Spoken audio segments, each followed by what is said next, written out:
आपने देखा होगा कि नेशनल असेंबली की जो कायम कमेटी है वहाँ पे भी इस मामले पे बहस हो रही थी, और वहाँ पे जो सोहेल जावेद साहब हैं, एग्जीक्यूटिव डायरेक्टर हैं स्टेट बैंक ऑफ पाकिस्तान के, उन्होंने एक तो ये बताया कि हमने क्रिप्टो करेंसीज पे पाबंदी लगाई हुई थी उसकी खरीदो फरोख पे।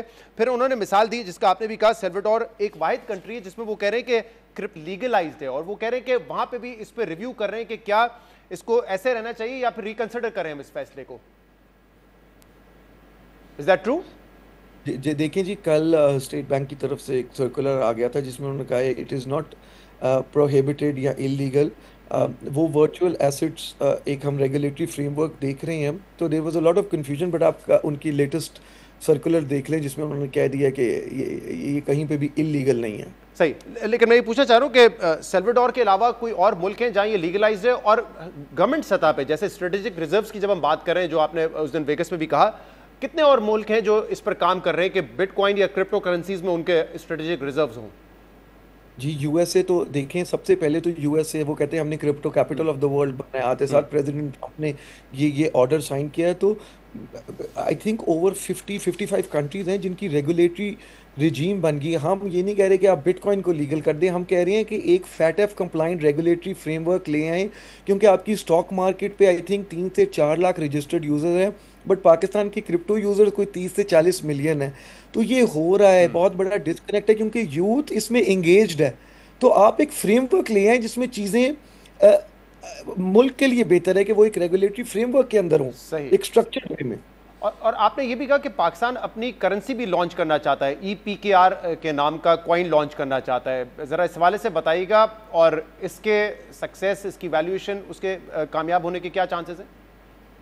देखिए जी, ये स्टेबल कॉइन है कि तो ये डिजिटल पीकेआर होगा, ये बैक्ड होगा 1 बाय 1 स्टेट बैंक में। और ये बड़ा ज़बरदस्त तरीका होता है जो नेशनल डेट है उसको कोलैटरलाइज करने के लिए। क्योंकि जो भी आगे इसको लॉन्च करना चाहेगा वो स्टेट बैंक में पैसे रखवाएगा, और ये ऑलरेडी दुनिया के बाकी ममालिक में हो रहा है और इनको स्टेबल कॉइन्स कहते हैं। तो इस सब पे हम एक एजुकेशन की मुहिम भी शुरू करेंगे कि ये है क्या। राइट। और जरा बताइएगा कि इंडिया के हवाले से भी उन्होंने 2017 में ये कहा था कि वो EPKR जो है वो लॉन्च करेंगे, फिर 2022 में लॉन्च भी मुझे नहीं पता एग्जैक्टली क्या सक्सेस है, लेकिन अब जब पाकिस्तान इस पे कर रहा है तो मैं देख रहा हूँ कि इंडिया में भी मीडिया काफ़ी इसको कवरेज दे रहा है, और इंडियन मीडिया तो ये कह रहा है कि पाकिस्तान ये अपने इकोनॉमिक बेनिफिट के साथ साथ डिप्लोमेसी की वजह से भी कर रहा है। तो बताइए, क्या इंडिया भी इसको फॉलो कर रहा है पाकिस्तान को इस चीज़ पर? जी, आई थिंक कि मैंने पढ़ा है कि वो भी अब अपने एक रेगुलेटरी फ्रेमवर्क के लिए मिड जून में कुछ प्रपोज करने लगे हैं। ऑफ कोर्स उन पे बहुत ज़्यादा प्रेशर है, क्योंकि पाकिस्तान यूजुअली देखा नहीं जाता कि जी हम कोई वर्ल्ड लीडर्स हैं या ग्लोबल साउथ में से, साउथ एशिया में से हम कोई चीज़ को लीड कर रहे हैं। बट अल्हम्दुलिल्लाह क्रिप्टो में इसी तरह लग रहा है कि हम बड़ी जल्दी से एक बड़े रिस्क मिटिगेटेड वे में काफ़ी ज़्यादा चीज़ें डेवलप कर रहे हैं। हमारी पार्टनरशिप्स बहुत तेज़ी से हो रही हैं। ऑफ कोर्स हम सबके साथ बिजनेस करना चाहते हैं, पाकिस्तान इज़ ओपन। हम चाहते हैं कि बाहर की कंपनीज आएँ, यहाँ पे इन्वेस्टमेंट करें, लोग पाकिस्तान आएंगे, बाकी ममालिक पाकिस्तान के साथ MOUs करके नॉलेज बिल्डिंग पे, स्टेबल कॉइन रेमिटेंसेस पे काम करना चाहेंगे। तो बिल्कुल ये डिप्लोमेसी है पाकिस्तान के लिए। राइट। और मैं लास्ट वीक जो है सुप्रीम कोर्ट ने भी कुछ कंसर्न्स रेज किए थे जो फेडरल गवर्नमेंट है इंडिया की, और कहा था कि they have failed to regulate crypto currencies. उन्होंने कहा था कि अगर ये नहीं करेंगे, प्रॉपर फ्रेमवर्क नहीं बनाएंगे, सुप्रीम कोर्ट ने कहा था, तो फिर इसको मिस यूज होगा। और फिर उन्होंने ये इस्तेमाल किया था, द कोर्ट फर्दर एम्फेसाइज, ये मैं पढ़ रहा हूं, the court further emphasise that unchecked bitcoin trade amounted to nothing but a more polish form of hawala. But ये बात कर रहे हैं कि अगर अनचेक्ड बिटकॉइन ट्रेड हो, आप कह रहे हैं कि हम इसको चेक्ड और रेगुलेट करेंगे ताकि इस तरह के कंसर्न्स ना रेज हो। बिल्कुल जी, ये जैसे ही हमारी डेवलपमेंट हुई है तो इंडिया में भी उन्होंने कहा है और सुप्रीम कोर्ट ने कहा है कि जी इसको रेगुलेट कर रहे हैं, और अब वो टैक्सेशन भी अपनी कम करने लगे हैं।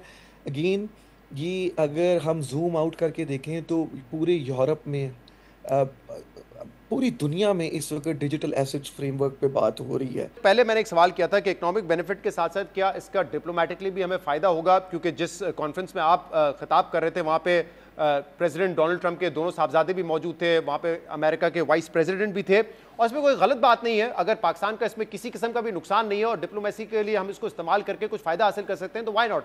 लेकिन आपको लग रहा है कि इसका फायदा होगा पाकिस्तान को डिप्लोमेटिकली?